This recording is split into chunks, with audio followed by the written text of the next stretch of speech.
Selamat sore, para investor yang budiman. Ketemu saya lagi, Budi Setianto.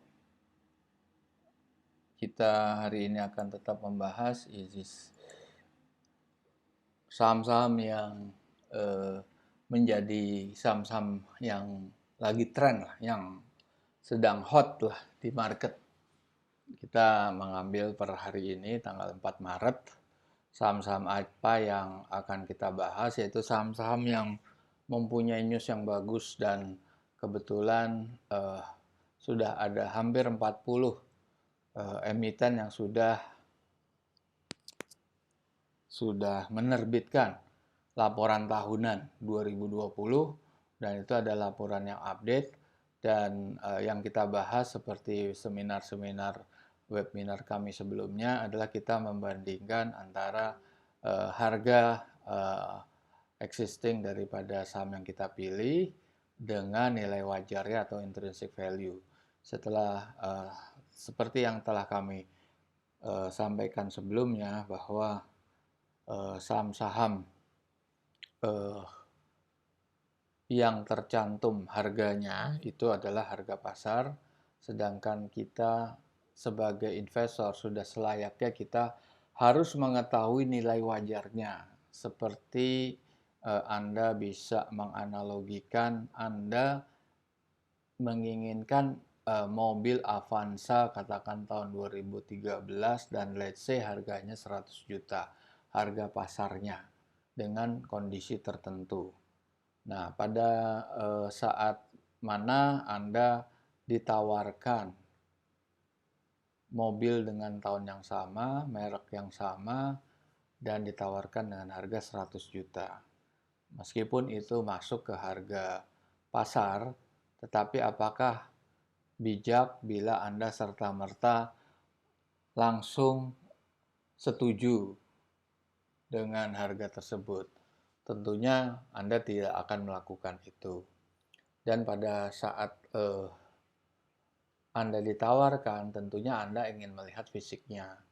Apa yang Anda periksa, apa yang Anda analisa adalah melihat kondisi catnya bagaimana, masih orisinal atau tidak, sudah pudar atau tidak, bodinya ada bekas tabrakan atau tidak, bannya itu masih mulus atau sudah haus, sudah botak atau tidak, mesinnya suaranya bagaimana, service recordnya bagaimana, jumlah kilometernya berapa, dan ini tangan keberapa, dan lain sebagainya. Seperti juga kita ingin membeli saham.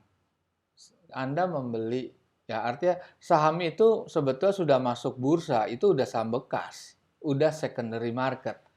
Kalau Anda mau beli saham baru, adalah saham IPO. Sebelum dia masuk ke market, itulah yang Anda beli. Anda membeli saham IPO. Kalau saham itu sudah masuk ke market, itu saham secondary, namanya sudah saham bekas gitu.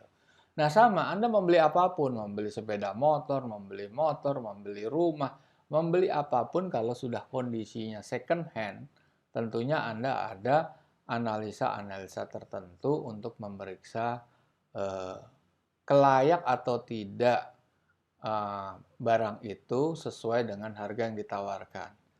Oke, kondisi sekarang grafik di bawah kita menunjukkan itu grafik indeks harga saham gabungan yang sempat unlock di awal tahun dan sekarang sudah 1 tahun pandemi. Pada saat awal tahun puncaknya itu adalah di bulan Maret dan itu penurunannya sampai dengan bulan Maret 2020 itu hampir atau lebih dari 40% penurunannya. Pada yang sama Anda bisa lihat di atas itu grafik SUN, surat utang negara tenor 10 tahun yang dijadikan tolok ukur adalah yield-nya atau imbal hasilnya bagi para pemegang atau bondholder atau pemegang daripada surat utang itu. Nah, ini terjadi suatu korelasi yang seimbang. Kalau SUN itu naik, harga saham turun. Ini artinya SUN itu kita kategorikan termasuk dalam pasar uang. Kalau IHSG atau pasar stock exchange itu, bursa efek, itu termasuk kategori pasar modal atau capital market. Nah, antara pasar uang dan pasar modal itu ada switching, tergantung dalam suatu kondisi. Nah, kondisi awal tahun 2020 terlihat bahwa orang berpindah dari bursa efek pindah ke pasar uang. Nah, tetapi karena pemerintah tentunya eh, berpartisipasi untuk menstabilkan atau memberikan stimulan bagi dunia usaha sehingga orang masuk lagi ke pasar modal. Tidak mereka mencairkan penempatannya di pasar uang kembali ke pasar modal. Begitulah kira-kira makanya surat utang negara itu menjadi faktor signifikan terutama juga kami gunakan dengan pada perhitungan formulasi easy stock. Apakah easy stock itu? Easy stock adalah aplikasi mobile yang saat ini running di Android mobile. Anda bisa akses secara free of charge. Dan bagaimana cara mendapatkannya? Ini aplikasi ini adalah for free. Anda akan mendapatkan akses gratis dengan Anda melakukan download Easy Stock di Google Play Store. Anda ketik Easy Stock seperti yang ada di layar Anda.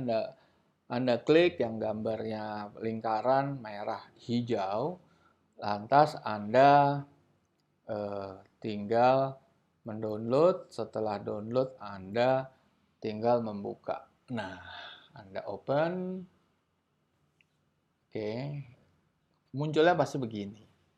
Ada 4 bendera. Target kami emang di tahap berikutnya itu adalah 4 negara. Tapi tahap awal ini kita hanya melakukan pada Bursa Efek Indonesia. Nah, kita melihat dalam istilahnya soft launching ini, kita melihat minat lah daripada para pengguna atau para investor, trader di pasar modal. Nah, dari 4 negara itu kita cuma punya Indonesia dan di bawah itu ada menu forecast simulator. Apa artinya? Forecast simulator ini diperuntukkan bagi Anda yang mempunyai perusahaan pribadi, baik itu startup atau perusahaan yang sudah running. Maksudnya apa? Maksudnya adalah Anda bisa menggunakan menu ini, fitur ini, untuk menghitung nilai wajar perusahaan Anda itu berapa per share-nya. Nah, oke. Kita klik, kita lihat apa yang tertampil di situ. Nah, ini andaikan kalau di layar kami ya, kalau di layar Anda mungkin beda, ini PT ABCDEF, bidang usahanya adalah di bidang jasa, sub industrinya atau subsektornya adalah supplier komputer, lokasi di Jakarta dan lain sebagainya. Kita klik lagi yang warna hijau. Kita klik lagi. Nah, ini ada daftar dari parameter-parameter yang memang kita gunakan di dalam formulasi Easy Stock. Easy Stock ini adalah suatu aplikasi yang berdasarkan atau berkiblat kepada analisa fundamental stock valuation. Nah, kita sebutkan stock valuation calculator, brand name-nya Easy Stock. Easy Stock ini adalah pertama kali di Indonesia. Easy Stock ini mengambil atau mengkombinasi rumus yang dipakai oleh Benjamin Graham dan Warren Buffett. Nanti akan kita jelaskan berikut. Nah, ini ada daftar parameter-parameter. Pertama adalah revenue growth average, yaitu industri di perusahaan Anda ini kira-kira average growth-nya seperti apa per tahunnya. Pertumbuhan sales rata-rata dari industri ini. Ini adalah faktor-faktor eksternal. Faktor eksternal kedua adalah government bond yield atau yang kami sebut ada surat utang negara 10 tahun. Yield-nya berapa? Itu dari mana? Itu yield-nya itu 6,57%. Itu default. Artinya apa? Artinya eh, kami langsung mengupdate secara otomatis, secara robotik itu tingkat yield yang kami bisa peroleh atau Anda sekalian bisa peroleh secara free melalui situs-situs CNBC, Bloomberg, Bank Indonesia, IBPA, dan lain-lain. Jumlahnya mungkin ya hanya beda-beda sekian puluh persen, sekian 0, sekian persen bedanya. Memang eh, beda sekian persen desimal pun juga akan mempengaruhi angka daripada nilai wajar. Tapi oke lah, kita anggap itu more or less the same lah. Nah, berikutnya adalah parameter-parameter finansial yang berasal dari internal perusahaan. Tentunya Anda tahu, Anda kan mempunyai perusahaan pasti melakukan pembelanjaan modal, capital expenditure. Anda beli komputer, Anda bisa juga mengamortisasi sewa, terus Anda punya workstation, Anda punya mobil perusahaan, dan lain sebagainya. Kemudian ada laba bersih setelah pajak, ada hutang jangka pendek, jangka panjang. Di antara itu kita selipkan parameter intrinsic value discount. 30% ini default. Ini mengacu kepada rumusan formulasi Benjamin Graham yang menyebutkan namanya margin of safety. Margin of safety itu yang dipakai mereka atau Benjamin Graham dan Warren Buffett adalah 30%. Tetapi fleksibilitas itu tetap ada. 30% itu kalau kita naikkan itu bisa, cuma kami tidak di dalam aplikasi yang kami tawarkan itu kami patok 30% dan tidak bisa dirubah. Dan itu bisa saja di kondisi-kondisi tertentu persentase itu bisa naik dari itu. Oke, terus kita lihat data lain adalah jumlah saham beredar, dividen yang dibagikan, ekuitas, net current asset, akan ketemu di bawahnya itu intrinsic value higher band. Artinya nilai wajar tertinggi dan di bawahnya nilai wajar terendah. Kalau Anda pemain saham yang menggunakan analisa teknikal, Anda pasti familiar atau apa yang disebut namanya support dan resistance. Ini sama, nilai tertinggi dan nilai terendah. Oke, baik. Kita kembali lagi. Nah, kita klik di sini. Nah, ini ada 720 saham yang sudah listed di BEJ dan tertampil baik di Bursa Efek Indonesia atau di Easy Stock sama aja. Yang tertampil di situ misalnya AALI itu adalah Astra Argo Lestari. Itu terjadi atau yang tertampil adalah high. High itu adalah nilai wajar tertinggi 15.590. Nilai wajar terendahnya 8.061. Kemudian di bawahnya adalah closing price 10.975. HV/P adalah high value dibandingkan closing price.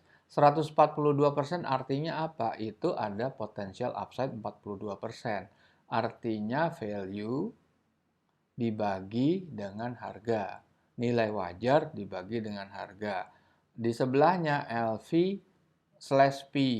Artinya nilai wajar terendah dibagi dengan harga. Itu ada angka 73%, artinya potensial downside harga itu akan turun adalah sebesar 27%. Kalau kita klik ke dalam, nah, Astra Argo Lestari. Nah, ini sudah laporan terakhir Q4 2020. Dan itu kan terisi semuanya berdasarkan laporan keuangan tahunan 2020. Nah, itu revenue growth average untuk industri CPO itu adalah 3,6%, government bondnya 6,57, dan selebihnya itu kita angka-angka itu berasal dari murni dari laporan keuangan perusahaan. Nah, lantas ada fitur-fitur lain yang bisa diakses secara free adalah market capitalization berapa, rasio-rasio kunci seperti return on equity, debt to equity, profit margin, gross margin, dan lain sebagainya, itu bisa menjadi pandangan tambahan. Pandangan tambahan eh,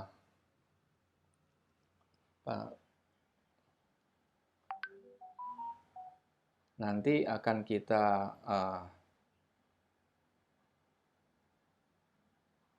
akan kita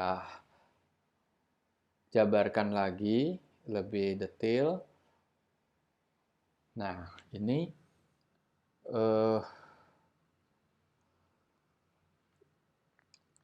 di situ akan kita lihat ada fitur-fitur lain di bawah itu seperti company profile, video profile, historical chart, dan forecast simulator. Nah, itu company profile kurang lebihnya datanya hanya seperti ini. Dia di industri agriculture sebagai private company.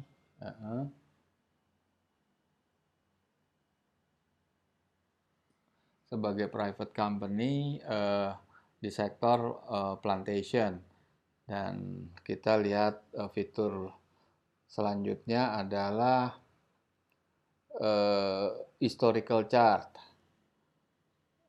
Nah, itu ada beberapa fitur seperti yang bulanan, 1 bulanan, terus 2 minggu, 1 minggu, dan sebagainya. Oke. Lantas kita punya company video profile. Nah, video profile itu seperti ini. Ini adalah video tentang Astra Argo Lestari yang kita peroleh dari YouTube. Oke. Sekarang kita kita lihat fitur apa lagi. Nah, forecast simulator ini adalah forecast berbayar atau forecast premium yang kita yang sudah bisa diakses, tetapi Anda harus membayar fee di situ 150.000 untuk per bulan. Oke, sekarang kita lihat hot stock pada minggu ini. Kita memperoleh beberapa news, ada 5 saham yang kita pilih. Untuk kesempatan saat ini adalah pertama adalah LSIP atau London Sumatra Plantation yang membukukan laba yang bersih melonjak 174% menjadi 696 miliar. Karena sebelumnya itu kalau nggak salah negatif. Sebelumnya negatif. Kedua, TPIA atau Chandra Asri adalah petrochemical terbesar di Indonesia yang mengumumkan laba bersih melonjak 124% menjadi 51 juta dolar. Laba bersih disebabkan manfaat pajak dan terima perusahaan yang merupakan efek perubahan tarif pajak. Nah, ini perlu diperhatikan. Apakah peningkatan pajak yang berasal dari pendapatan non-recurring atau tidak rutin, ini kan ada faktor perubahan tarif pajak. Anda harus hati-hati, jangan langsung disimpulkan bahwa laba bersih itu naik sekian besar, terus Anda langsung tertarik sama saham ini. Anda harus lihat seperti Anda memeriksa sebuah mobil yang akan Anda beli. Kemudian BBTN atau Bank Tabungan Negara, kenaikan laba bersihnya juga luar biasa melambung 671. Tetapi kalau nggak salah sebelumnya itu merugi. Berikut Arowana Argo Lestari. Nah, labanya juga naik 49%. Kemudian Semen Cibinong atau sekarang namanya Solusi Bangun Indonesia itu berhasil mencatatkan kinerja baik, naik 30% laba bersihnya. Oke, kita lihat berikutnya. Berikutnya, ya ini mungkin kurang bisa dilihat secara detail, tapi ini adalah kita jabarkan posisi neraca, posisi profit and loss perusahaan-perusahaan yang kita pilih, dan berikutnya adalah rasio-rasio keuangan dari perusahaan yang kita pilih, dan valuasi. Valuasi itu seperti yang Anda lihat juga di screen di Easy Stock, itu perbandingan antara harga dan valuasinya. Oke, sekarang kita lihat pergerakan harganya. Pergerakan harga seperti apa? Ini kita mengawali dengan perusahaan Arwana. Arwana itu kita lihat mengalami rally yang sangat panjang selama 5 bulan dan mencetak kurang lebih labanya atau capital gain itu 90%. Baik, kemudian kita melihat saham berikutnya BBTN. Itu mengalami kenaikan 2 kali, 2 periode di dalam periode 1, 2, 3, 4, 5, 6. 6 bulan terakhir. Pertama di 3 bulan pertama atau 2 bulan pertama, yaitu bulan 10, ada profit capital gain 65%, kemudian fluktuatif turun lagi, terus naik lagi di sebulan terakhir sebesar 37%. Nah, ini berikutnya LSIP atau London Sumatra Plantation juga dia naik selama 3 bulan, mulai dari bulan 10 sampai awal tahun itu capital gain-nya mencapai 50%. Setelah itu harganya flat aja. Nah, berikut saham Semen Cibinong atau Solusi Bangun Indonesia itu juga naik 2 kali dengan kondisi yang cukup fluktuatif, dan di situ Anda lihat di bawah itu volumenya itu sangat tidak stabil, malah kecenderungan tidur selama 2-3 bulan, terus habis itu naik secepat itu, naiknya kurang dari sebulan atau bahkan cuma dalam hitungan minggu atau hitungan hari malahan. Nah, kemudian saham terakhirnya yang kita pilih adalah saham Petrokimia TPIA, itu juga naik 2 kali. Pola tradingnya sama persis nih sama si SMCB yang secara volume perdagangan itu sangat flat ya. Flat tiba-tiba naik dan sebagainya. Nah, ini kenapa di akhir tahun? Ini akhir tahun semua ini naik ya. Kenapa ini akhir tahun? Ini emang sudah naik dari bulan 10 ya, tapi puncaknya ada di akhir tahun. Ini juga akhir tahun. Ini juga akhir tahun. Ini juga akhir tahun. Kenapa sih sebetulnya? Coba kita lihat ke pasar komoditas yang merupakan pasar utama di dunia adalah minyak mentah. Kita lihat minyak mentah itu juga polanya seperti itu. Dia drop dari bulan November atau bulan Oktober tahun 2020, ngedrop 2019 kalau nggak salah, 2019, terus ngedrop ke level terendah di April 2020 dari $60 ke di bawah $20 harga minyak mentahnya, crude oilnya, kemudian naik tajam lagi sebesar 2,5 kali mencapai nilai $52 pada akhir tahun 2020. Nah, kita melihat bahwa pola itu diikuti oleh harga saham, diikuti oleh IHSG. Nah, itulah pola-pola yang diikuti. Apakah selalu begitu? Ya, karena minyak itu komoditas terbesar atau komoditas yang sangat vital buat dunia, maka diikuti oleh pergerakan sahamnya. Sekarang kita mau lihat gimana sih pola daripada pasar modal secara umum. Ini secara umum di dunia, bukan saja di mana di Indonesia. Polanya adalah kalau dari jumlah pemain itu kita kategorikan dua.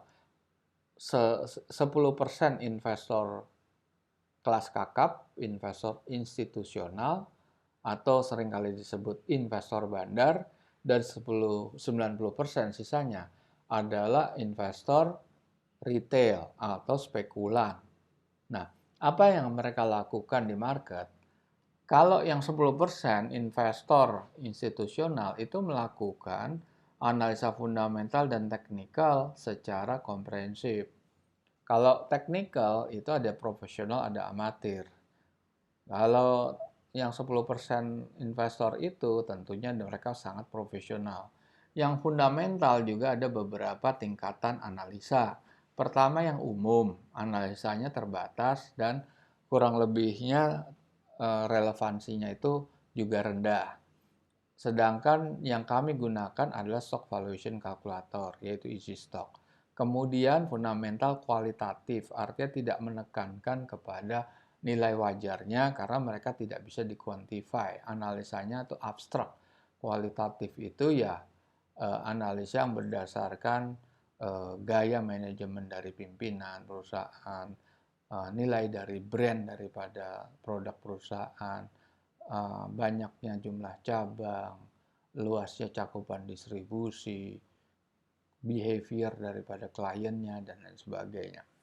Nah, kemudian ada yang melakukan gabungan fundamental dan teknikal. Yang terakhir sebetulnya melakukan analisa rumus dan news itu sebetulnya tidak ada analisa. Mereka umumnya ada follower dan umumnya dilakukan oleh 90% yang disebut sebagai spekulan. Nah, sebetulnya easy stock itu asalnya dari mana?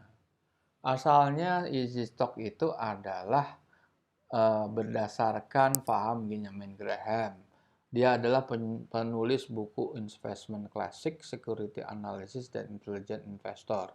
Security Analysis itu adalah yang disebut Bible-nya para investor fundamental atau para investor value investor.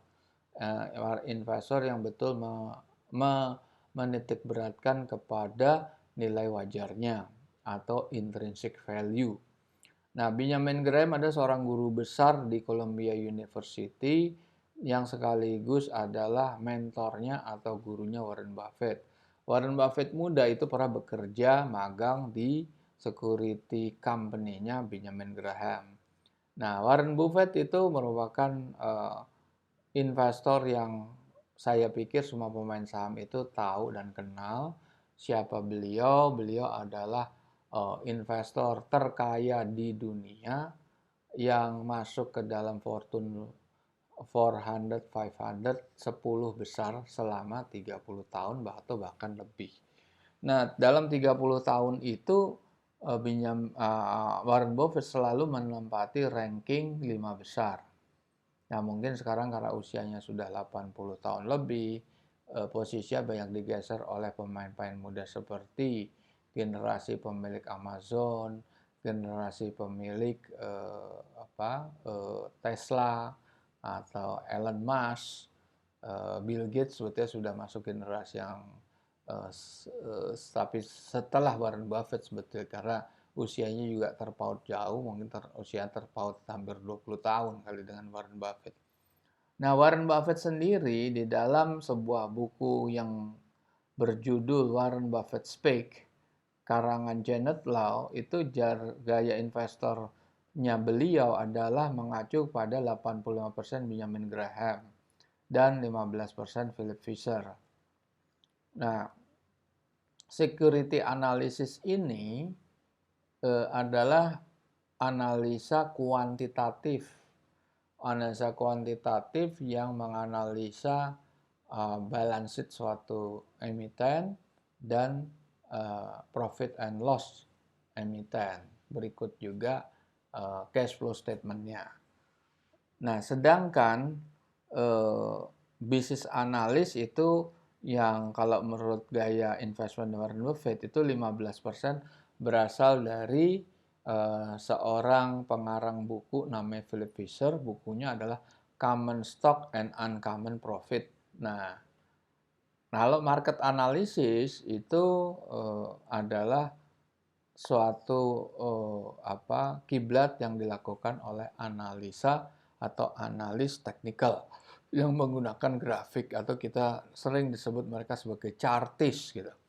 Nah, rumus yang kita temukan di sini yang kita sampaikan di aplikasi EasyStock itu ada rumus yang sudah jadi. Anda tidak perlu menghitung lagi karena formulasinya sudah ada di situ secara robotik, secara otomatis, Anda tidak perlu menghitung ulang.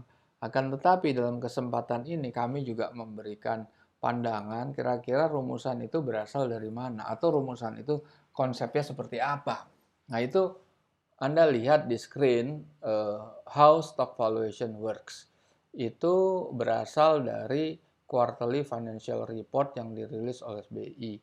Pada saat ini kira-kira kurang lebihnya 40 emiten sudah merilis laporan keuangan tahunan.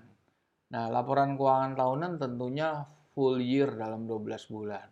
Sedangkan laporan keuangan itu ada 4 kali dirilis dalam setahun. Kuartal 1, 2, 3, dan 4. Nah, di dalam perhitungan easy stock, laporan-laporan keuangan uh, di luar kuartal 4 kan sudah 12 bulan. Kalau kuartal pertama itu hanya 3 bulan. Artinya itu harus dikalikan 4. Kalau kuartal kedua itu kan 1 semester atau 6 bulan. Harus disetahunkan yaitu dikali 2. Begitu juga laporan keuangan kuartal ketiga yaitu bulan September itu dikalikan 4/3. Nah, itu laporan keuangan itu seperti apa? Laporan keuangan yang seperti apa? Ada laporan keuangan long list, bukan short list. Short list itu hanya ada neraca dan ini. Neraca dan apa? Balance sheet, neraca dan profit and loss. Sama cash flow statement. Hanya itu, tak lebih dari itu. Kita bisa lihat iklan-iklan di koran, itu hanya satu caption aja, satu lembar aja, satu caption kecil itu isinya neraca, profit and loss, dan cash flow. Nah, kita tidak bisa menggunakan laporan short list. Yang kita gunakan laporan long list. Biasanya kalau laporan long list itu bervariasi ya jumlah halamannya. Kalau laporan long list itu bisa cuma satu lembar atau paling banyak tuh hanya 5 lembar yang isinya halaman pertama neraca, halaman kedua itu halaman pertama itu aset, halaman kedua itu ekuitas dan hutang, halaman ketiga itu profit and loss, halaman keempat itu perubahan dari ekuitas yang ada dividen di situ, halaman terakhirnya adalah cash flow statement. Nah, itu kita tidak menggunakan itu dan kita tidak bisa melakukan analisa berdasarkan laporan shortlist. Nah, itu apa yang kita ambil di sini sama aja di shortlist itu ada aset, ada liabilities, ada hutang dan berikutnya profit and loss. Nah, cuma sampai di sini aja. Di sini ada aset, liabilities, equity. Di sini adalah profit and loss adalah mulai dari penjualan, laba kotor sampai laba bersih setelah pajak. Nah, yang kita gunakan di sini sesuai dengan rumusan ini, yang kita gunakan di profit and loss itu adalah laba bersih setelah pajak dan itu kita kombinasikan dari sisi earning dengan cash flow statement, itu keluar yang disebut free cash flow. Free cash flow ini penting karena free cash flow itu menggambarkan posisi real daripada ke arus kas yang ada. Uang kas yang betul-betul real yang ada kita pegang dalam jangka waktu kurang dari 1 tahun itu adalah di free cash flow. Atau sebetulnya lebih ekstrim lagi, free cash flow itu ada uang yang betul-betul ada di rekening kita. Baik itu secara bank account atau secara cash on hand. Oke. Nah, dari free cash flow dari sisi profit and loss dan cash flow, dari sisi balance sheet kita menemukan surplus dan defisit balance sheet. Sebelumnya kita menemukan working capital. Working capital adalah perbandingan antara current asset dengan utang jangka pendek. Sedangkan surplus defisit balance sheet itu kita membandingkan net current asset dengan total hutang. Oke. Nah, sehingga muncullah dua nilai akhir, nilai terendah dan nilai tertinggi. Itu ditentukan oleh posisi balance sheet, posisi hutang jangka pendek dan jangka panjang. Dari kedua turunan itu, free cash flow sama surplus defisit neraca, kita gabungkan dengan beberapa komponen seperti government bond yield, kita diskon faktorkan, kita proyeksikan 10 tahun seperti model discounted cash flow. Lantas kita gabungkan dengan, kita kombinasikan dengan margin of safety yang 30% itu, maka jadilah laporan keuangan, atau bukan jadilah nilai wajar yang kita cari. Oke, hal-hal yang tidak dicantum di dalam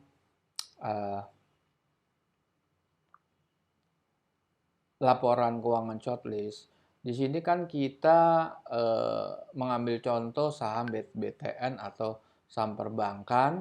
Di situ kita lihat bahwa di dalam liabilities di sini ini tidak dipecah dua, tidak ada hutang jangka pendek dan jangka panjang, ada total hutang. Nah, di luar profit and loss neraca dan cash flow, kita kalau di perbankan itu perlu yang disebut, atau kita harus menganalisa efek-efek yang dimiliki hingga jatuh tempo. Nah, obligasi yang dimiliki secara jatuh tempo itu umumnya lebih dari setahun. Itu tidak liquid karena kita bicara net current asset, yaitu kita bicara aset lancar atau aset jangka pendek. Kemudian yang tidak tercantum pula di dalam laporan shortlist adalah kolektibilitas atau non-performing loan. Di situ ada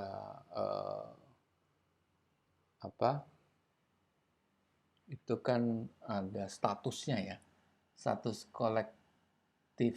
kolektibilitasnya, ada yang lancar dan perhatian khusus, kurang lancar, diragukan dan macet. Nah, kita hanya bicara yang lancar, artinya non-performing loan dimulai dari status dalam perhatian khusus. Kita sudah tidak menganggap itu. Karena kita bicara konservatif, kita tidak memperhitungkan di luar pinjaman atau kredit yang lancar. Kemudian yang tidak termasuk juga adalah di sini kan ada yang efek-efek yang dimiliki sampai jatuh tempo, dan kemudian ini adalah aset tetap. Aset tetap ini untuk menemukan berapa capital expenditure, dalam konteks ini adalah penambahannya berapa dari tahun sebelumnya ke tahun ini. Dalam year on year-nya ketahuan penambahan daripada capital expenditure, dan itu untuk beberapa cases itu total daripada penambahan di sini sebesar 800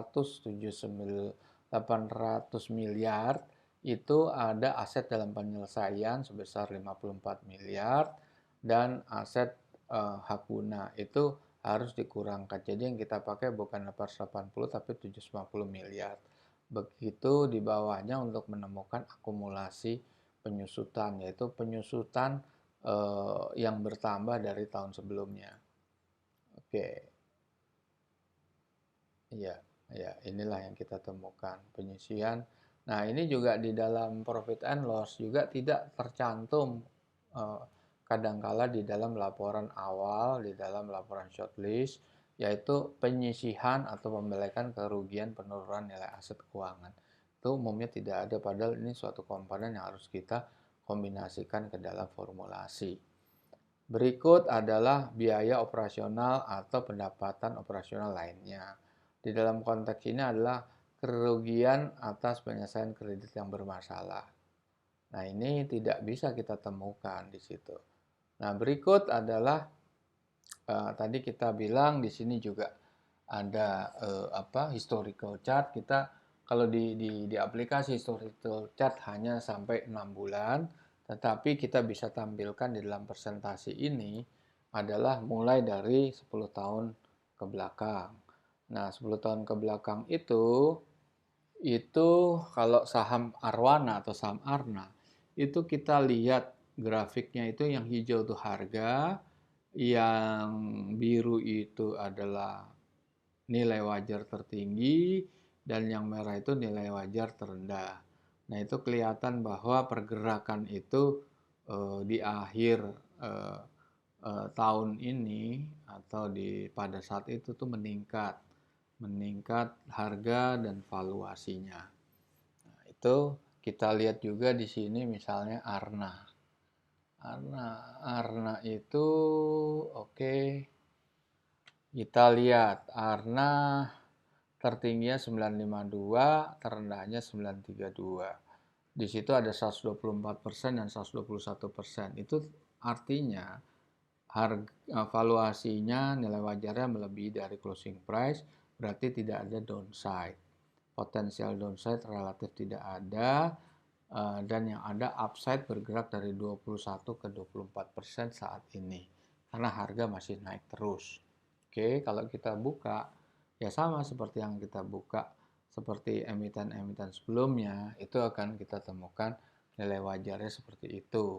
Oke, berikut adalah BBTN. Nah, sebelum ini kita mau coba eh, bagaimana mungkin dari Anda bilang dari parameter ini Anda tidak setuju kok revenue-nya 6%, menurut saya lebih dari itu, katakan 8%. Oke, kita mau coba masuk ke forecast simulator. Ini adalah aplikasi premium. Anda bisa melakukan exercise ini perubahan, saya pikir pertumbuhan 7%. Ini Anda bisa robah semua dengan nulis angka ya. Ini kan 952. Kalau saya naikkan pertumbuhan 7% itu larinya berapa? Apakah masih 952? Nah, kita lihat bukan 952 tapi 1017, berarti naik. Kalau kita robah lagi simulatornya, itu bukan 7 tapi 5 atau 4% karena kita konservatif. Apa yang terjadi? Bukan 952 lagi, tapi di bawah itu. Nah, kan 833. Berikut juga kalau Anda bisa lakukan uh, untuk exercise yang berikutnya. Sekarang kita lihat BBTN. Ini kalau lihat grafiknya, harga itu jauh di atas. Coba kita lihat BBTN. Wah, ini lihat nih harganya minus 401 yang tertinggi, harga terendahnya minus 4.470. Kenapa bisa minus? Stock valuation tuh menghitung apa adanya data dari internal keuangan perusahaan. Jadi BBTN ini adalah saham yang tidak kami rekomendasikan sama sekali karena mereka punya nilai negatif. Kenapa dia bisa negatif? Kita lihatlah. Key financial parameternya seperti apa. Kita lihat. Kalau kita bicara sisi earning, kita bicara net income after tax, ya kan? Itu 1,6 triliun. Capital expenditure-nya 750 miliar. Pendapatan yang lain-lain di sana tuh ada. Yang jelas free cash flow-nya itu tetap positif 3,367 triliun. Tetap positif dari sisi earning. Kita tidak bisa terpaku dengan earning karena sisi daripada balance sheet itu adalah kewajiban-kewajiban yang harus dibayar. Nah, kita perbandingkan aja. Kita yang bandingkan adalah net current asset. Net current asset itu 300 miliar, ya kan? 300 miliar itu kita bandingkan dengan hutang jangka pendek aja sudah negatif. 321. Long term debt-nya minus 19 miliar. Nah, artinya dia punya defisit neraca.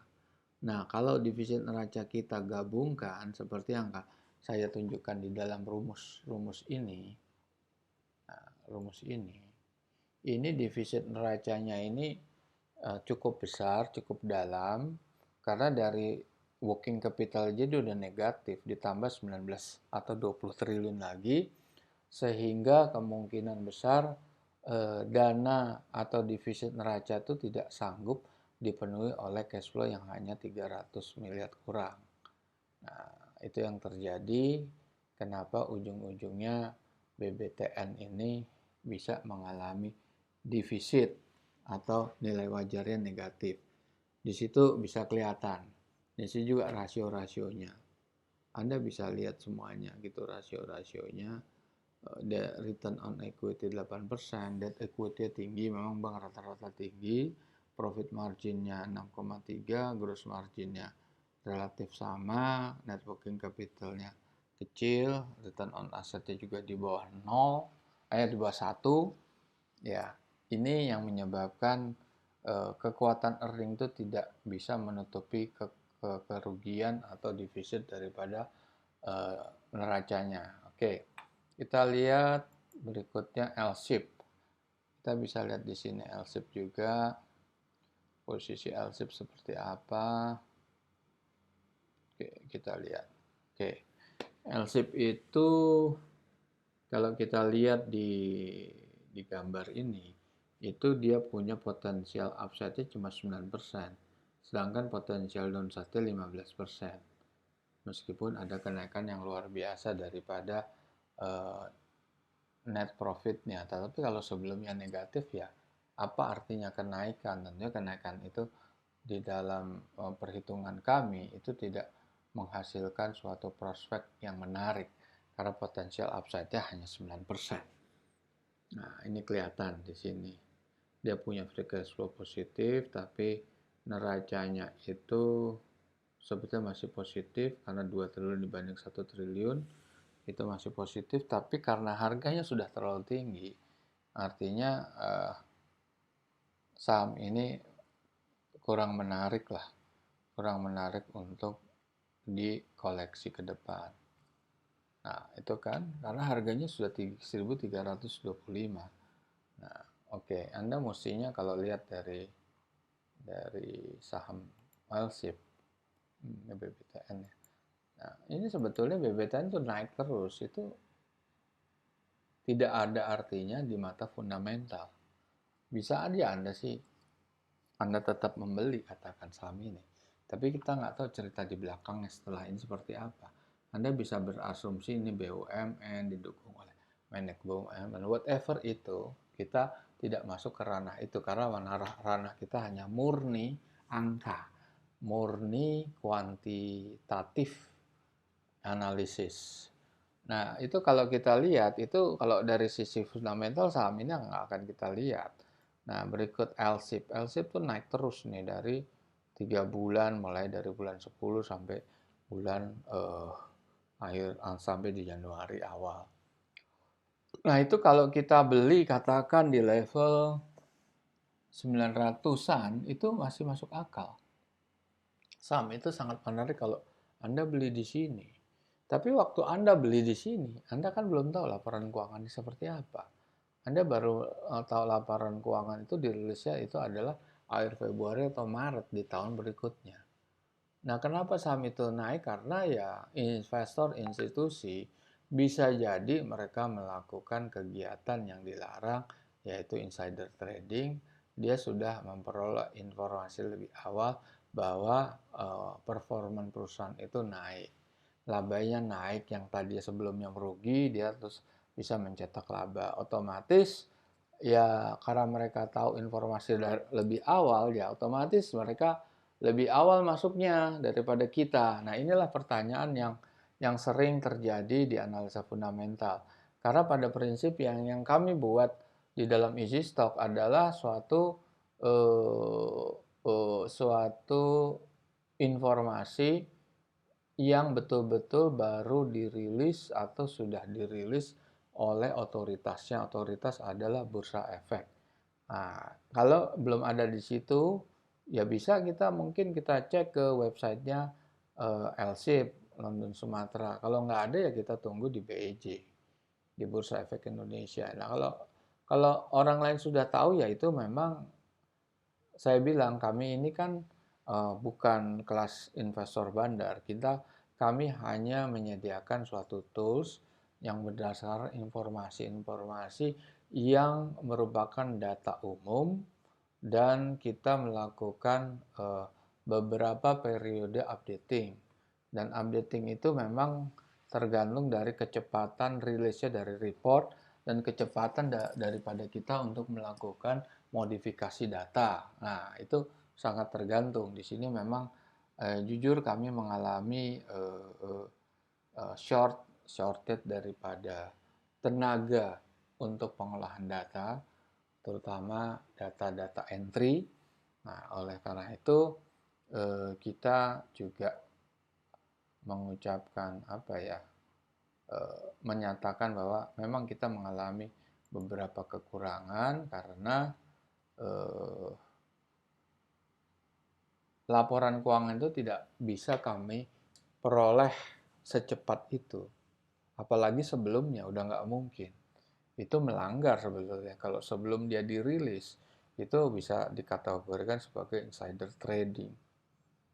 Tapi kalau Anda itu punya feeling yang kuat, Anda bisa menggunakan simulator, stock simulator. Nah, sebelum kita masuk ke stock simulator itu, sebelum kita membahas lebih lanjut, saya ingin menerangkan apa yang ada di Premium Apps. Yaitu selain stock simulator, kita punya best stock selection.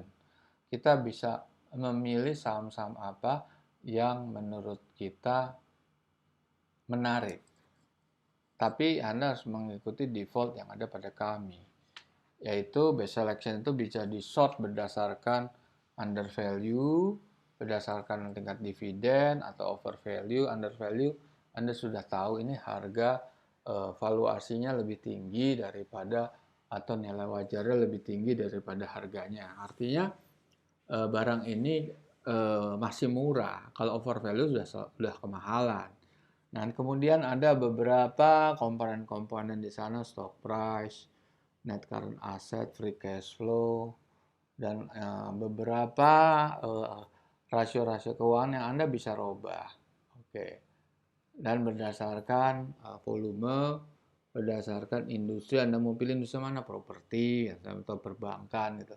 Misalnya lah, Anda cari under value.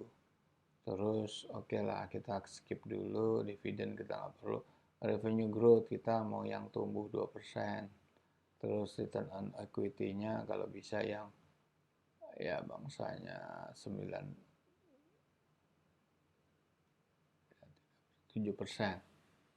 Terus debt equity-nya itu satu aja, profit margin-nya itu ada 2%, terus marginnya oke lah sama. Sekitar 9%. Volumenya 2 juta, itu kan dalam ribu. Terus kita sektornya kita pilih apa, finance ya, apa yang keluar di situ, apply filter, keluar perbankan,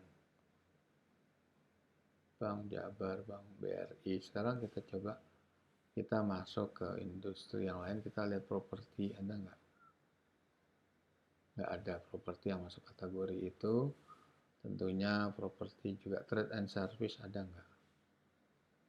Nah, nggak ada yang masuk kategori itu, berarti kita harus robah nih kalau mau trade and service. Artinya kita lihat komponen-komponennya, terus profitnya.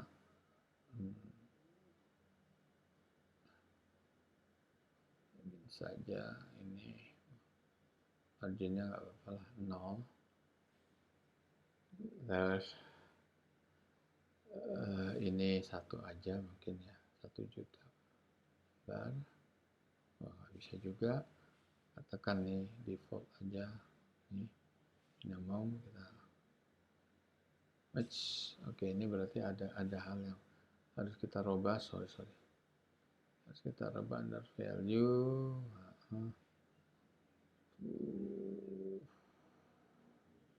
Itu equity.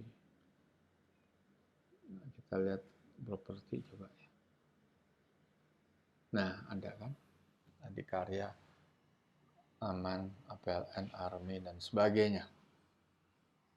Nah, ini alat ini kami bisa sarankan sebagai alat complementary tools bagi Anda-Anda yang memang ahli di analisa teknikal. Analisa ini adalah memanage risiko. Katakan begini, Anda masuk ke katakan L-shape.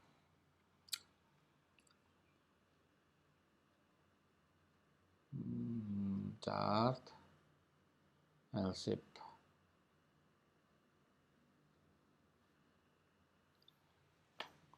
Itu harganya 1325. Kita lihat lagi. Kalau tadi L-shape itu berapa? Filter L-shape. Nah, itu kan 1446. Sekarang harganya tadi 1325. Potensial upside-nya ini.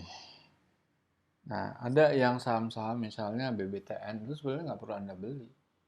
Karena valuasinya negatif. Kalau Anda tetap mau beli, belilah dengan dana yang terbatas.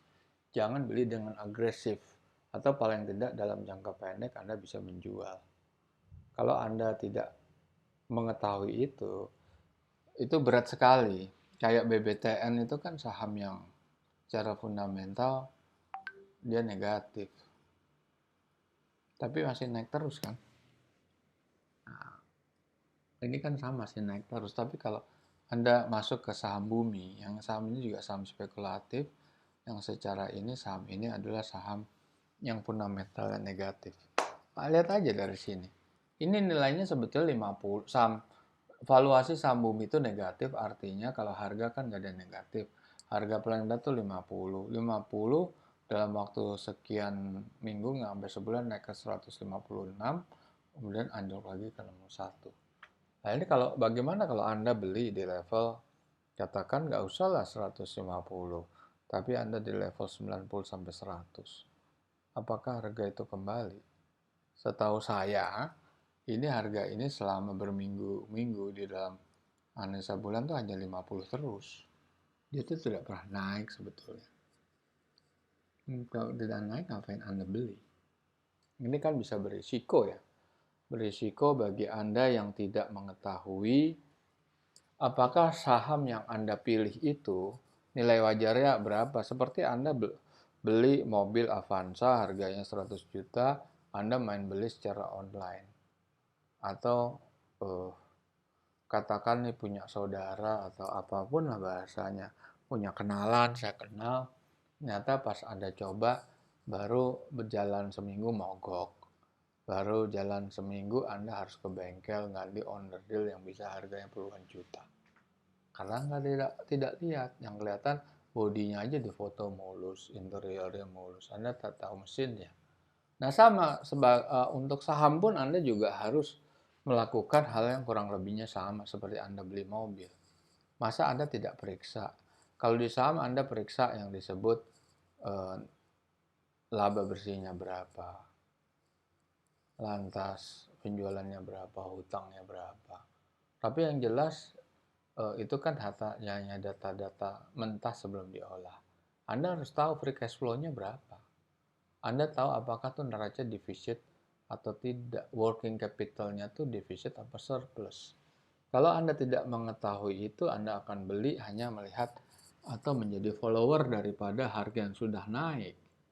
Itu Anda akan terjebak di situ. Kalau ini terjadi, seperti saham bumi, apa yang terjadi kalau Anda beli di level 70, di level 100? Apakah saham itu akan kembali rebound? Rasanya Anda menunggu waktu yang tidak menentu. Bisa jadi itu tidak akan naik. Bisa jadi sangat mungkin tidak akan naik. Gitu. Apa yang terjadi kalau nggak naik? Ya Anda akan mengalami rugi permanen. Ini banyak saham-saham yang seperti ini. Saham-saham, ini sahamnya Raffi Ahmad, misalnya M-Cash gitu. Apa yang terjadi sebetulnya? Nah, M-Cash harga 3.980. Anda beli di 3.200, sekarang turun. Anda lihat valuasinya, berapa saham MCAS?